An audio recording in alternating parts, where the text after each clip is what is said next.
శ్రీమాత్రే నమః. సంతానం కావాలనుకున్న దంపతులు సత్సంతానం కోసం ఎదురు చూస్తున్న దంపతులు వీరికి చిన్న రెమెడీ చెప్తారు. దక్షిణావృత శంఖం. మంచి శంఖం తీసుకోండి. కాస్త డబ్బులు ఎక్కువైనా కానీ శంఖం ఒరిజినల్గా తీసుకోండి. బరువుగా ఉండాలి. బయట మనకు దొరికేవి కూడా చాలా వరకు తేలిగ్గా ఉన్నాయి. అది సిరామిక్ రకరకాల ఐట్లతో ప్రత్యేకంగా తయారు చేసేస్తున్నారు.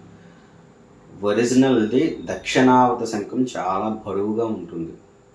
అది తీసుకుని ఆ దక్షిణావృత శంఖంలో స్వచ్ఛమైన ఆవు పాలతోటి సుబ్రహ్మణ్యేశ్వర స్వామి వారికి కానీ విష్ణు సాలగ్రామానికి కానీ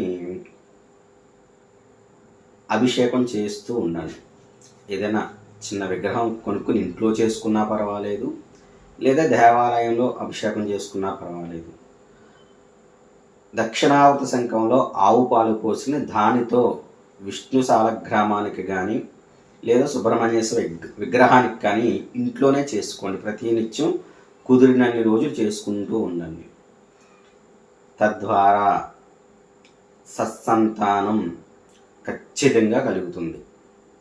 దక్షిణావృత శంఖానికి అంత అద్భుతమైన శక్తి ఉంది.